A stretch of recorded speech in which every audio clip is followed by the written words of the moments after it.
Hello everyone, आज के इस वीडियो में हम पढ़ने वाले हैं क्लास 12 फिजिक्स का दूसरा चैप्टर जो है विद्युत विभव तथा धारिता, जिसका यह दूसरा वीडियो है। तो आज के इस वीडियो में हम पढ़ेंगे कि अक्षीय स्थिति पर विद्युत विभव की गणना करेंगे, जिसको अलग अलग बुकों में अलग अलग हेडिंग के नाम से दिया गया है।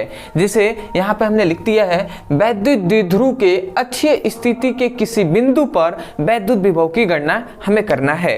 तो देखिए, इसको हम अंत में बताएंगे कि ट्रिक से भी आप इसको कैसे आप डेरिवेशन को कर सकते हैं, और उसके बाद हम साथ ही इसका पीडीएफ नोट्स भी आपको देंगे।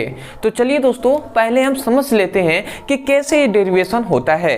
तो इसको समझने से लिए आपको सबसे पहले यहाँ पे थोड़ा सा ध्यान देना होगा। ये फिगर को आपको समझना है। हम यहाँ पे दो बिंदु लेते हैं, एक बिंदु ए है, एक बिंदु बी है। अब इन दोनों को हम क्या कर देते हैं, एक अक्ष से हम मिला देते हैं। ठीक है, ए पर हम मान लेते हैं माइनस क्यू आवेश है, ऐसे हम मान लेते हैं ए पर माइनस क्यू आवेश, बी पर प्लस क्यू आवेश। और इन दोनों का उदासीन बिंदु क्या है, ओ है। और इन दोनों के बीच की जो दूरी है वो हम 2L मान ले रहे हैं। आप 2L की जगह पर आप A भी मान सकते हैं, कोई दिक्कत नहीं है। ठीक है, तो यहाँ से यहाँ तक की दूरी L हो जाएगी, ये भी L हो जाएगी। अब यहाँ पे कहा जा रहा है कि अक्षीय स्थिति के किसी बिंदु पर विद्युत विभव की हमें गणना करना है। तो अक्षीय स्थिति का मतलब क्या होता है, दोनों आवेशों से होकर जाने वाली रेखा, दोनों आवेशों से होकर जाने वाली रेखा, तो ये है अक्षीय। ठीक है, तो अक्षीय स्थिति के मान लेते हैं इस बिंदु पर, यहाँ पे एक बिंदु हम P मान लेते हैं, और इसी बिंदु पर हमें विद्युत विभव की गणना करनी है। तो इतनी बात आप समझ गए होंगे। अब यहाँ से याद रखेंगे कि उदासीन बिंदु O से यहाँ तक की दूरी, मतलब बिंदु P तक की दूरी क्या है, D है। तो इतनी बात को आपको हमेशा याद रखना है, क्योंकि यदि आप फिगर को नहीं समझे तो आप इसको एक्सप्लेन नहीं कर पाएंगे और उसके बाद डेरिवेशन भी नहीं कर पाएंगे। इसलिए फिगर को एक बार और मैं समझा रहा हूँ, इसको ध्यान से सुनिए। हमने क्या किया, हमने सबसे पहले दो बिंदु लिया, एक ए एक है बी। ए पर माइनस क्यू आवेश, बी पर प्लस क्यू आवेश लिया। अब इन दोनों का उदासीन बिंदु क्या है, ओ है, और ए और बी के बीच की दूरी क्या है, 2L है। तो ये भी L हो जाएगा, ये भी L हो जाएगा, क्योंकि भैया आधा दूरी ये है तो आधा ये हो जाएगा। उसके बाद हमने ए और बी से होकर जाने वाली जो अक्ष होता है, यही अक्षीय स्थिति कहलाता है। तो मान लिया हमने कि अक्षीय स्थिति के बिंदु P पर हमें विद्युत विभव की गणना करनी है, और O से P की दूरी क्या है, D है। तो इतनी बात को आपको अपने शब्दों में एक्सप्लेन करना होगा। क्या करना होगा, माना कि करके यहाँ पर लिखेंगे आप, यहाँ पर ऊपर आप लिखेंगे माना कि, और उसके बाद आप लिखेंगे माना कि दो बिंदु A तथा B है। A पर माइनस क्यू आवेश, B पर प्लस क्यू आवेश है, तथा दोनों आवेशों के बीच की दूरी 2L है, तथा इनका उदासीन बिंदु O है। उदासीन बिंदु O से D दूरी पर एक बिंदु P है, जिस पर एकांक उत्तरी क्या है, एकांक ध्रुव उपस्थित है, मतलब एकांक आवेश उपस्थित है। तो इतनी बात को आपको अपने शब्दों में एक्सप्लेन करना होगा। यह आपको नहीं आता है एक्सप्लेन करना, तो हम पीडीएफ नोट्स आपको अंत में बताएंगे, तो वहां से भी आप इसको लिख सकते हैं। अब हम देखेंगे इसकी गणना। अब हम गणना करेंगे। तो देखिए, गणना करने के लिए आपको सबसे पहले तो आपको विद्युत विभव का फॉर्मूला पता होना चाहिए। जो है विद्युत विभव का हमने अगले, इससे पहले वाली वीडियो में हमने फॉर्मूला को प्रूफ किया था, जो है 1/4 pi epsilon not Q by D। ये हमने फॉर्मूले को प्रूफ किया था इससे पहले वाले वीडियो में। ये तो दूसरा वीडियो है, और इससे पहले वाला जो पहला पार्ट था विद्युत विभव तथा धारिता का, तो उसमें हमने इसको प्रूफ भी कराया था। ये मोस्ट इंपॉर्टेंट है, ये एग्जाम में पूछा जाता है। इसलिए मैं कहता हूँ कि आप बेसिक से पढ़ते हुए आइए, आपको अच्छे से समझ में आएगा। तो कम से कम इतना पता होना चाहिए। तो अब हम सबसे पहले गणना करेंगे, ये माइनस क्यू आवेश जो दिखाई दे रहा है, इस पर विद्युत विभव की गणना करेंगे। उसके बाद प्लस क्यू आवेश पर विद्युत विभव की गणना करेंगे। तो चलिए हम सबसे पहले ज्ञात करते हैं कि प्लस क्यू आवेश पर उपस्थित विद्युत विभव कितना है। तो हम लिखेंगे प्लस क्यू आवेश के कारण उत्पन्न विद्युत विभव, इतना हमने लिख दिया। अब प्लस क्यू आवेश के कारण हमें देखना है, तो हम लिखेंगे V प्लस क्यू। इसे हम क्यों लिखे कि प्लस क्यू आवेश के कारण विद्युत विभव। अब ये फॉर्मूला हम जानते हैं 1/4 पाई एप्सिलॉन नॉट और Q भाई नीचे क्या है, अब यहाँ से ध्यान दीजिएगा D क्या है, दूरी है। तो यहाँ से यहाँ पर हम विद्युत विभव की गणना करेंगे, तो यहाँ से यहाँ तक की दूरी क्या है, तो हम देख रहे हैं कि यहाँ से यहाँ तक की दूरी D है। तो D में से यदि हम L को घटा देते हैं, D में से L को घटा देंगे तो इतनी दूरी हमें मिल जाएगी, तो D माइनस L लिख देंगे। तो हम लिखेंगे D माइनस L, ये हमने लिख दिया। अब आता है सबसे पहला हमने ये गणना कर लिया, तो इसको हम समीकरण फर्स्ट ले लेंगे। उसके बाद अब हम गणना करेंगे कि माइनस Q आवेश के कारण उत्पन्न विभव। तो हम लिखेंगे माइनस Q आवेश के कारण उत्पन्न विद्युत विभव, या आप इसको और बढ़ाना चाहें तो आप लिख सकते हैं माइनस Q आवेश के कारण बिंदु P पर उत्पन्न विभव, क्योंकि किस बिंदु पर हम ज्ञात कर रहे हैं, बिंदु P पर ना, तो आप ऐसे भी लिख सकते हैं। तो अब हम माइनस के लिए ज्ञात करेंगे, तो हम लिखेंगे V माइनस Q लिखेंगे, और उसके बाद लिखेंगे 1/4 पाई एप्सिलॉन नॉट, और उसके बाद हम लिखेंगे, तो ये माइनस है तो यहाँ पे हम लिखेंगे माइनस Q, उसके बाद यहाँ से यहाँ तक की दूरी चाहिए। तो हमें पता है कि यहाँ से यहाँ तक की दूरी है D, और यहाँ से यहाँ तक की दूरी है L, तो D प्लस L कर देंगे। तो यहाँ पे लिखेंगे D प्लस L, ठीक है। तो इतना हमने लिख दिया। अब इसको हम समीकरण क्या कर लेंगे, इसको 2 मान लेंगे। तो आशा करते हैं कि आपको जो ये दो हमने सबसे पहले माइनस Q प्लस Q आवेश पर हमने निकाला है विद्युत विभव, और माइनस Q आवेश पर निकाला है विद्युत विभव, ये आपको समझ में आ रहा होगा। अब जब दोनों हमने विभव निकाल लिया दोनों आवेशों पर, तो अब हम गणना करेंगे कि परिणामी विभव क्या होगा, मतलब कुल विभव क्या होगा। तब हम लिखेंगे, यहाँ पे हम लिखेंगे तब परिणामी विभव, या आप कह सकते हैं कुल विभव।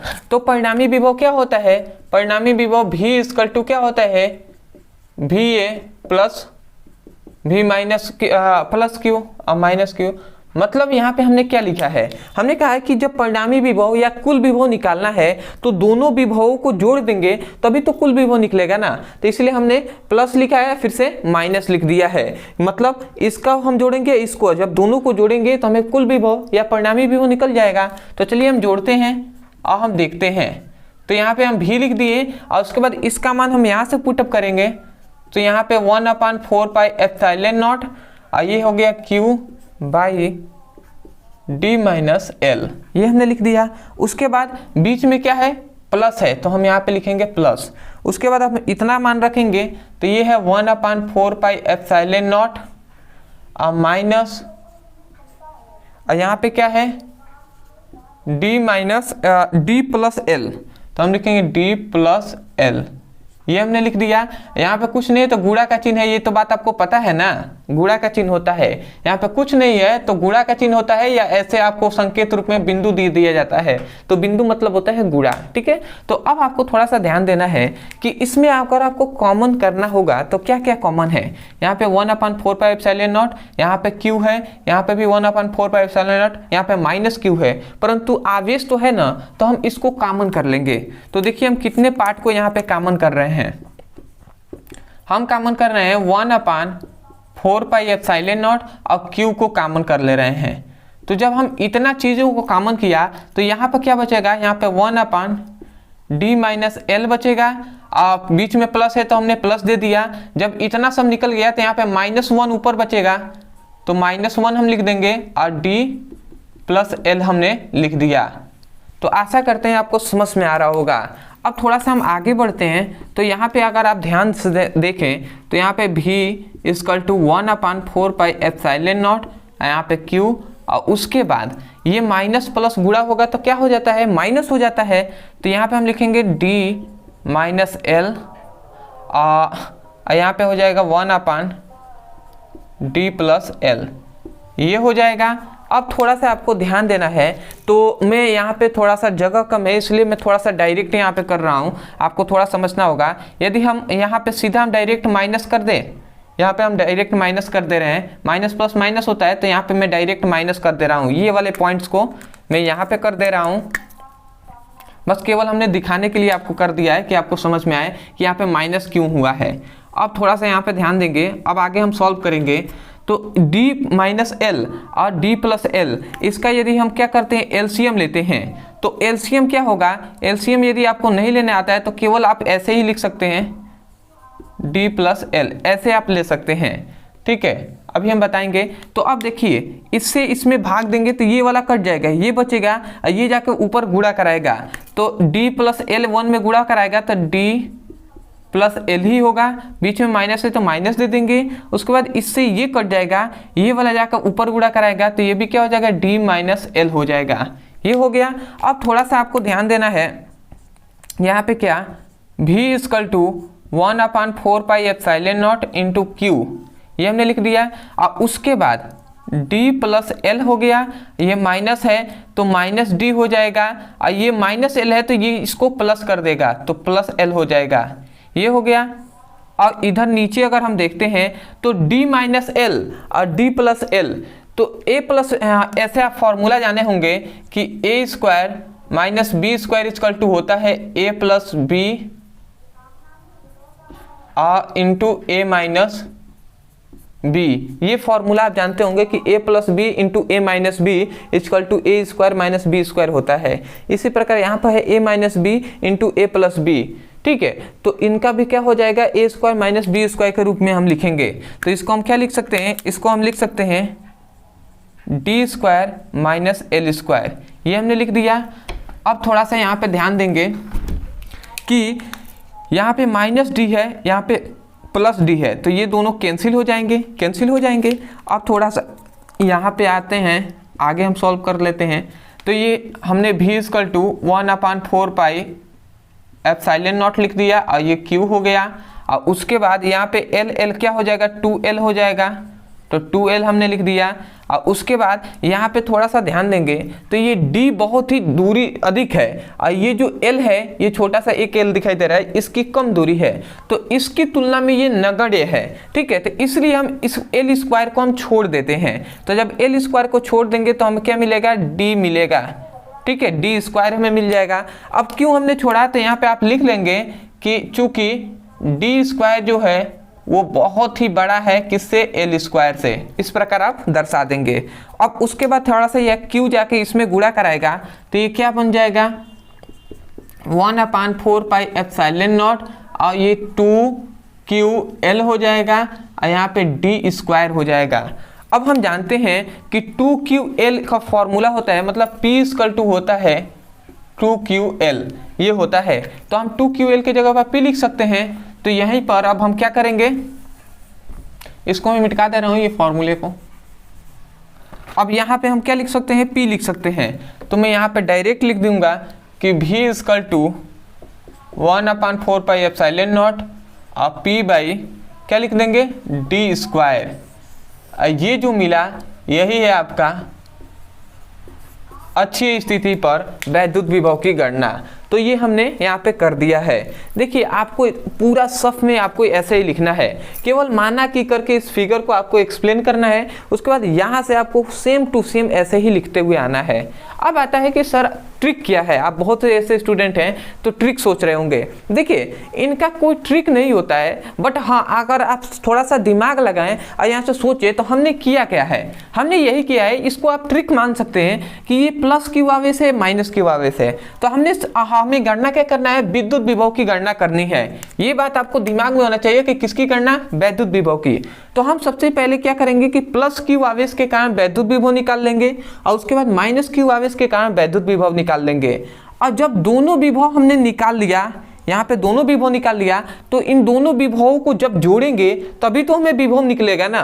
तो दोनों विभवों को हमने यहाँ पे परिणामी विभव करके जोड़ दिया है, और उसके बाद केवल हमने सॉल्व इसको किया है, ठीक है, गुणा भाग जोड़ किया है। उसके बाद ये आपका जो मिला ये आपका प्रूफ हो गया। तो इसमें कुछ भी नहीं है। तो आशा करते हैं कि आपको समझ में आ गया होगा। अदरवाइज नोट्स के लिए आपको नीचे डिस्क्रिप्शन बॉक्स में नोट्स भी मिल जाएंगे इसका, तो वहां से आप नोट्स में इसको लिख सकते हैं या आप यहीं से लिख सकते हैं। अदरवाइज यदि आप भी क्लास 12th का फिजिक्स और केमिस्ट्री का चैप्टर वाइज सीक्वेंस में एक एक करके वीडियो को पढ़ना चाहते हैं तो आपको डिस्क्रिप्शन में लिंक मिल जाएगा फिजिक्स का, तो वहां से क्लिक करके आप चैप्टर वाइज सभी वीडियो को पढ़ सकते हैं। अदरवाइज यदि कोई भी टॉपिक है जो आपको समझ में नहीं आता है तो केवल आप उस टॉपिक का नाम लिखिएगा यूट्यूब पर, अंत में हमारे चैनल का नाम लिखकर सर्च करेंगे तो तुरंत वो वीडियो मिलेगा और वहां से उसी वीडियो में आपको याद भी हो जाएगा। जैसे ये आपको समझ में आया है, इस प्रकार 2-3 बार प्रैक्टिस करेंगे तो आपको समझ में आ जाएगा। अदरवाइज यदि आपको अच्छा लगा है तो सपोर्ट करने के लिए चैनल को जरूर सब्सक्राइब कीजिएगा और आपके जितने भी फ्रेंड्स हैं उनसे जरूर बताइएगा इस चैनल के बारे में, उनसे कहिएगा कि आप भी इस चैनल से पढ़ाई कीजिए। तो आशा करते हैं आप समझ गए होंगे। तो चलिए दोस्तों, आज के लिए इतना ही, मिलते हैं एक नए टॉपिक के साथ। तब तक के लिए धन्यवाद। जय हिंद, जय भारत।